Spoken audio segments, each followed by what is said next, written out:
Halo teman-teman, assalamualaikum warahmatullahi wabarakatuh. Selamat pagi, saya ucapkan dari kawasan Balai Kota Yogyakarta ya teman-teman.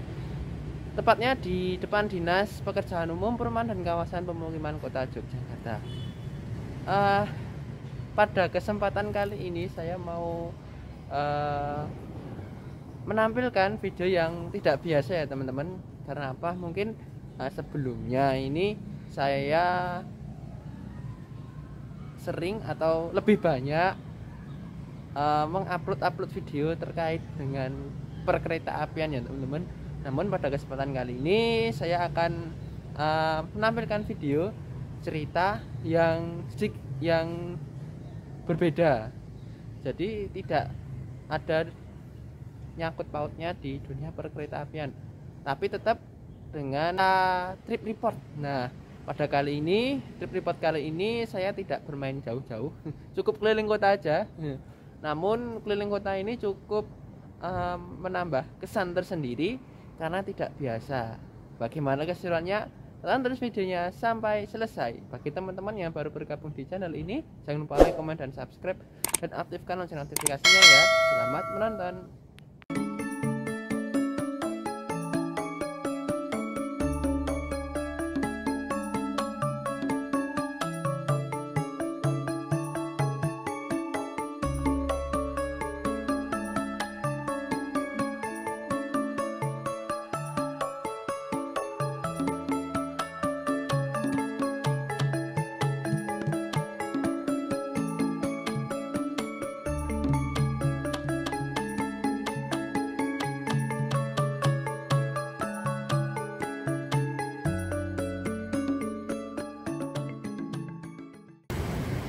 Oke teman-teman, tadi kita berada di Balai Kota Yogyakarta dan sekarang kita menuju ke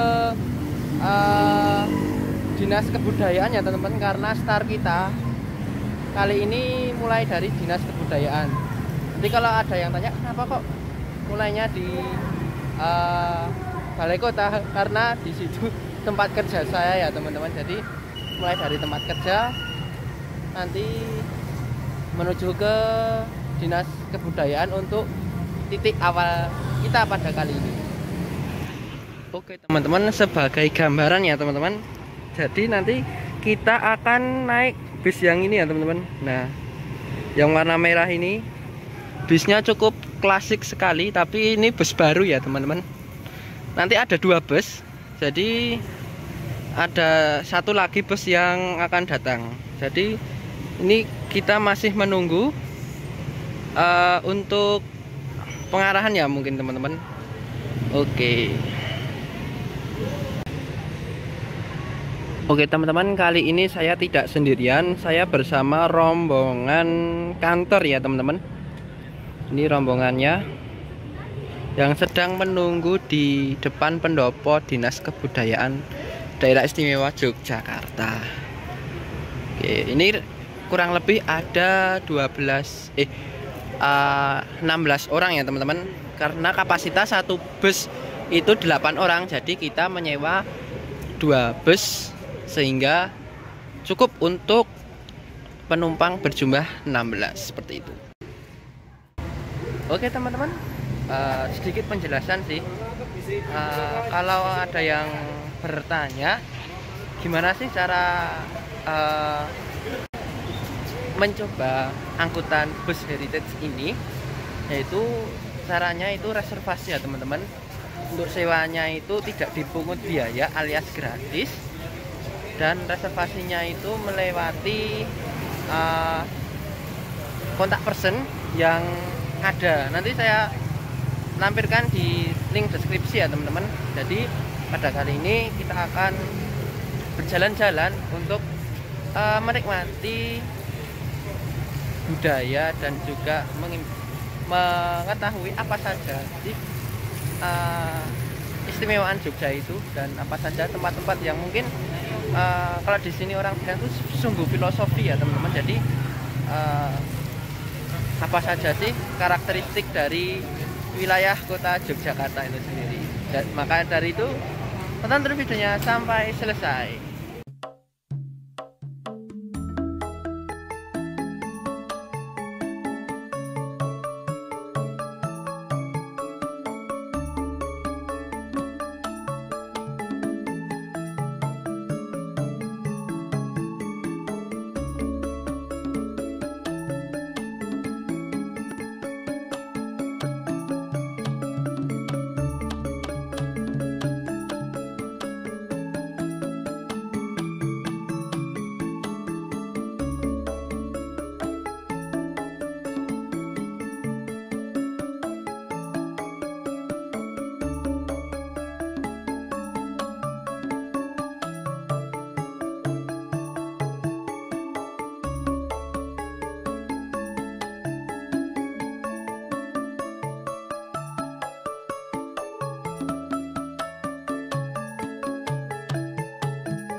Kebudayaan Daerah Istimewa Yogyakarta.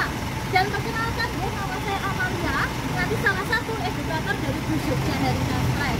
Dan untuk hari ini kita akan keliling kota Jogja, nanti dengan tema Sangkan Paraning Dumadi.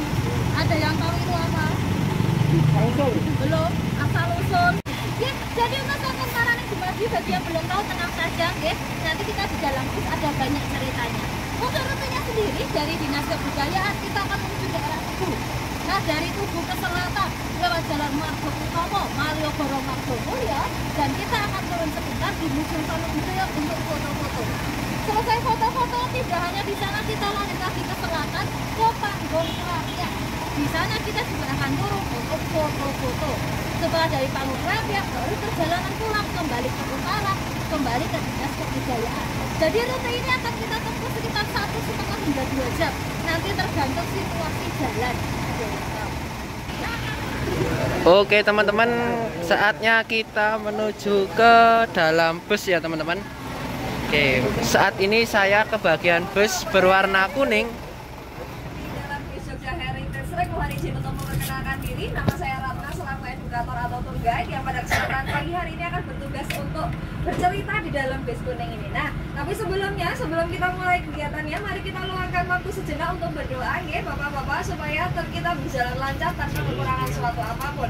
Mau nggak berdoa menurut agama dan kepercayaan masing-masing? Oke, tepat pada pukul 8 bis yang saya tumpangi ini sudah berangkat dari titik awal Dinas Kebudayaan Yogyakarta. Dinas Kebudayaan Daerah Istimewa Yogyakarta. Oke. Kita akan memulai perjalanan pada hari ini. Seperti yang di atas sana, ini adalah alat pemecah kaca yang dapat digunakan untuk memecahkan kaca jika terjadi kondisi darurat. Jangan ngapunten buatan parang dicobi ya. Pertama, selaku raja pertama di Yogyakarta itu mendesain tata ruang kota Yogyakarta yang ternyata semuanya mengandung makna filosofis. Didesain sedemikian rupa membentang dari utara hingga selatan. Pertama-tama beliau membangun keraton diletakkan di tengah-tengah di antara Gunung Merapi dan juga Laut Selatan. Sudah pernah dengar ya, Gunung Merapi, Keraton, Laut Selatan berada dalam satu garis. Tapi ini bukan yang disebut dengan sumbu filosofi. Kalau ini disebut dengan namanya garis imajiner. Betul sekali, garisnya tidak ada, hanya dalam imajinasi kita, maka disebut dengan garis imajiner. Panjang area ini semuanya mengandung makna filosofis bercerita tentang konsep Islam Jawa, yaitu Sangkan Paraning Dumadi. Sangkan sendiri artinya asal mula, asal usul, para tujuan, dumadi kejadian, kalau dalam hal ini kehidupan. Jadi nanti sebenarnya kita akan bercerita tentang konsep daur hidupnya manusia, asal mula hidupnya dari mana, dan tujuan hidup di dunia yaitu untuk kembali kepada Tuhan Sang Pencipta. Cerita tentang perjalanan spiritual untuk kembali kepada Tuhan. Begitu. Pas sekali sudah sampai di Tugu. Sudah pernah foto di sini belum? Saya pasti. Tugu yang sekarang, kalau Tugu asli dari Tugu Jogja itu seperti itu ya, bapak-bapak ya. Bukan yang baju-baju kuning ya. Tugu Jogja yang asli itu namanya Tugu Golong Gilik, sesuai namanya. Golong artinya bulat seperti bentuk puncaknya, sedangkan gilik artinya silinder atau tabung seperti bentuk badannya. Sama, dulu letaknya di tengah-tengah, bahkan jauh lebih tinggi mencapai 25 meter. Tapi sayangnya tubuhnya hancur ya, karena terjadi gempa bumi dahsyat tahun 1867, meluluh lantakkan banyak bangunan termasuk Tugu Golong Gilik yang saya ceritakan. Nah, terus 22 tahun setelah gempa, zamannya Sultan ke-7, dibangunlah tugu penggantinya, tapi sayangnya dengan bentuk yang baru karena arsiteknya adalah orang Belanda. Ini adalah jalan yang menggambarkan proses perjalanan spiritual manusia untuk kembali kepada Tuhan. Diawali dengan jalan yang sedang kita lewati, ini namanya jalan apa? Margo Utomo. Ya, betul sekali, jalan Margo Utomo. Margo sendiri artinya jalan, Utomo artinya keutamaan. Kaitannya mau kembali kepada Tuhan, pertama-tama harus memilih jalan keutamaan atau jalan penuh kebaikan. Kita menuju ke jalan Malioboro. Kembali ke jalan yang benar ya, ke jalan yang lurus tadi. Malioboro, ada beberapa versi berkaitan dengan arti nama Malioboro. Salah satunya menurut sejarahnya, seorang profesor atau seorang peneliti bernama Profesor Peter Carey menyebutkan Malioboro ini diperkirakan dari kata dalam bahasa Sanskerta, yaitu Maliabara, yang artinya jalan dengan untayan bunga. Karena kaitannya kalau Sultan pulang dari perjalanan dinas atau punya tamu kenegaraan, itu dari Tugu sampai Keraton akan dihiasi dengan karangan bunga, maka disebut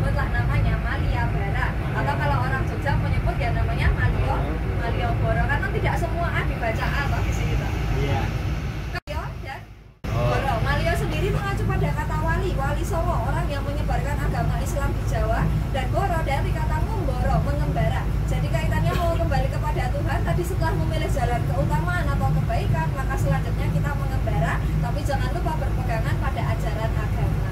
Sebenarnya agamanya masing-masing ya, tapi karena kerajaan Islam maka yang diacu adalah ajaran agama Islam.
Oke teman-teman, saat ini kita berada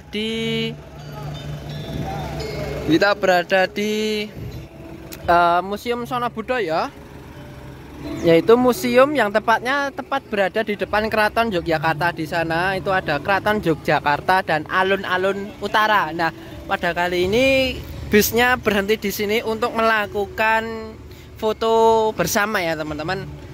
Di Museum Sono Budaya ini adalah museum yang isinya tentu saja terkait dengan kebudayaan yang ada di Yogyakarta, seperti itu. Ini ada 2 bus ya teman-teman, bus satunya sudah datang. Mari kita lanjutkan perjalanan pada kali ini. Oke teman-teman, sesi foto-foto bersama sudah selesai. Saatnya kita melanjutkan perjalanan. Rencananya kita akan melanjutkan ke Panggung Krapyak ya teman-teman. Mantap.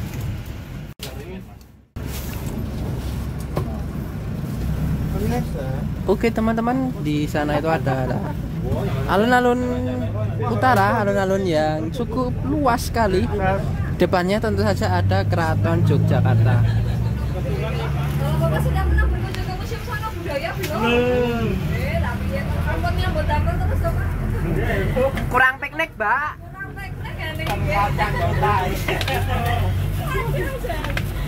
Museum Sono Budaya ini bisa saya katakan salah satu museum recommended di Yogyakarta ya, yang menampilkan tentang peninggalan kebudayaan, tidak hanya kebudayaan Jawa tapi juga bahkan kebudayaan Madura hingga kebudayaan lain.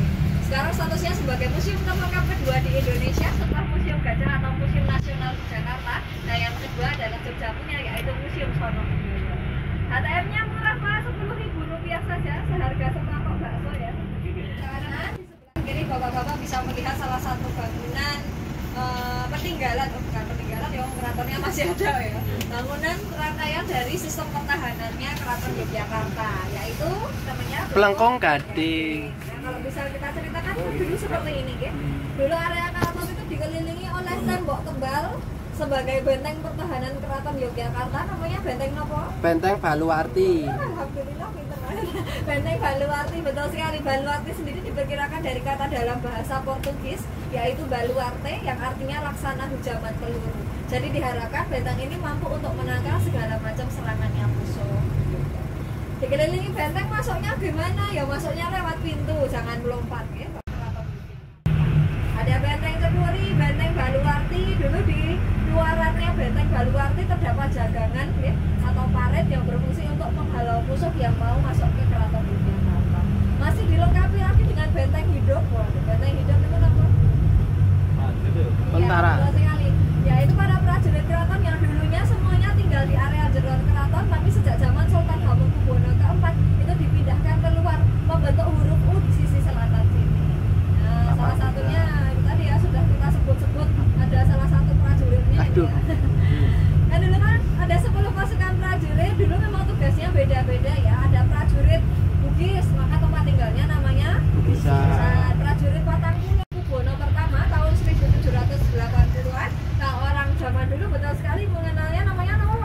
Gedung panggung, tapi kalau orang zaman sekarang menyebut namanya panggung Krapia. Betul sekali.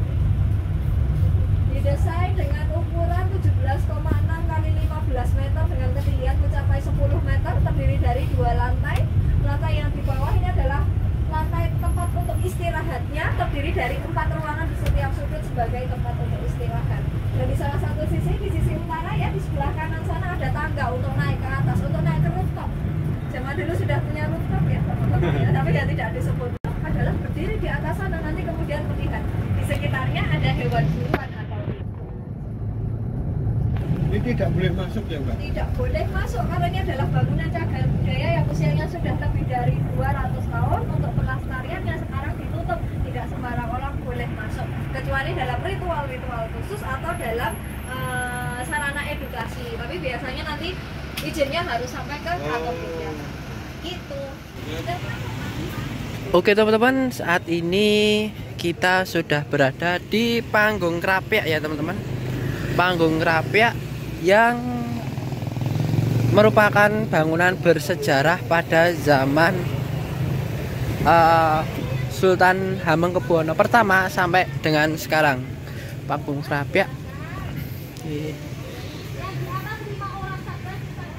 ini dulunya seperti yang sudah dibicarakan sama pemandunya tadi, bahwasanya Panggung Krapia ini adalah berfungsi sebagai tempat untuk menaruh hewan buruan raja, yaitu kancil atau rusa atau menjangan seperti itu.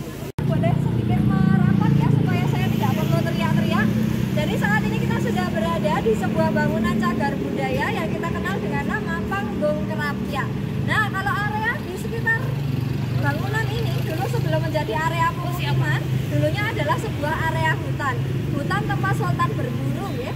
Namanya hutan Krapia. Krapia sendiri tadi saya sudah cerita di bus kuning, merupakan kata dalam bahasa Sanskerta yaitu Krapia yang artinya hutan lindung.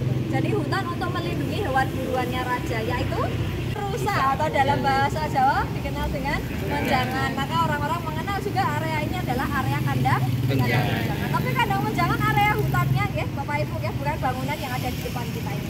Kalau bangunan di depan kita ini namanya Gedung Panggung, atau kalau orang Jawa sekarang mengenal namanya Panggung Krapia. Didirikan pada masa pemerintahan Sri Sultan Hamengkubuwono pertama tahun 1780-an sebagai tempat istirahat sultan ketika beliau berburu di kawasan hutan Krapia. Terdiri dari 2 lantai, lantai yang di bawah ini adalah ruangan untuk tempat istirahatnya, terdiri dari 4 ruangan di setiap sudutnya ya. Dan nanti ada di salah satu sisi itu ada tangga untuk naik ke atas, naik ke rooftop. Jadi zaman dulu sultan kalau berburu berdiri di atas sana, nanti melihat di sekitarnya ada hewan buruan atau tidak. Nah uniknya nanti hewan buruannya malahan ya yang mendekat sendiri ya. Kok bisa gimana? Kasih makan. Lah terus sultan ya.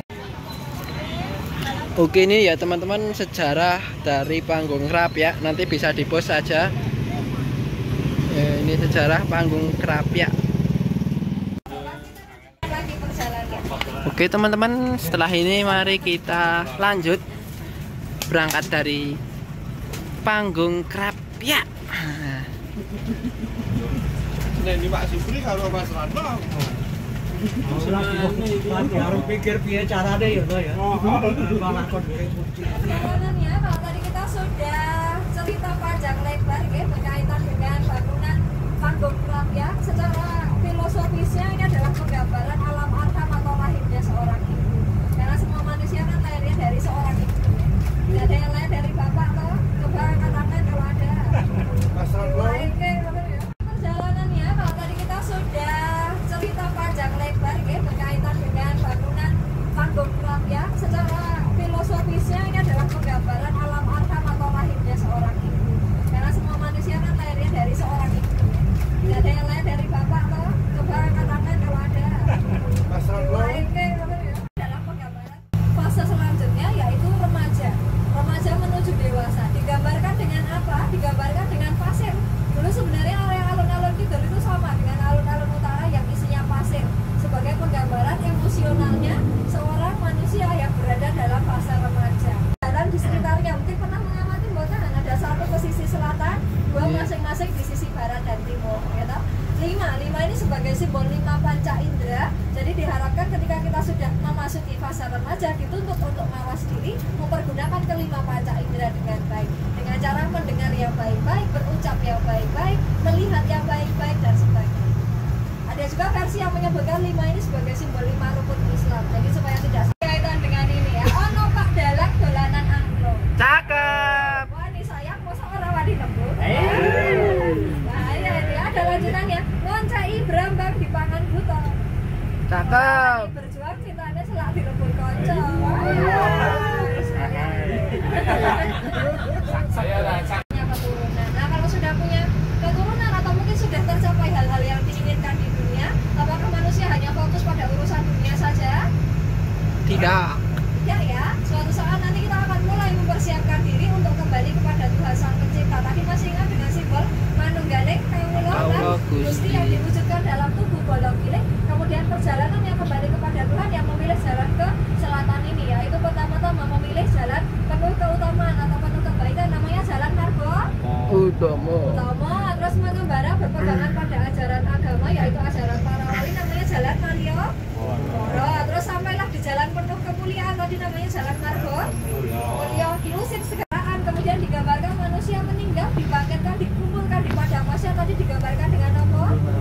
Alun-alun. Betul sekali, barulah ditimbang segala amal baik perbuatannya dan hidup kekal di akhirat bertemu kembali dengan Tuhan. Nah ini adalah konsep sangkan paraning dumati atau asal mula hidupnya manusia sampai perjalanannya kembali kepada Tuhan diwujudkan oleh Sri Sultan Hamengkubuwono pertama dalam bagaimana beliau mendesain tata ruang kota Yogyakarta yang kita kenal dengan nama Sumbu Filosofi. Saat ini Sumbu Filosofi sedang Sangat menyenangkan. khususnya Mas Ratno.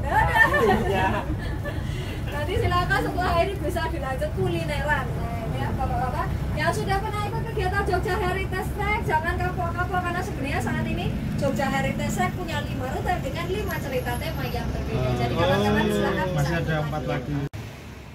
Oke teman-teman, itu tadi hasil cerita kita pada kesempatan pagi hari ini.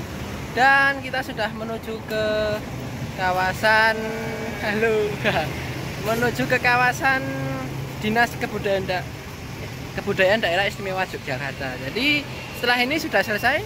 Terima kasih bagi teman-teman yang telah menonton video ini dari awal hingga akhir. Sungguh menyenangkan ya teman-teman, bercerita mendengarkan mbak-mbaknya tadi untuk menjelaskan sebuah cerita yang ada sejarahnya di kota Jogja ini. Terima kasih bagi teman-teman yang telah menonton video ini dari awal hingga akhir.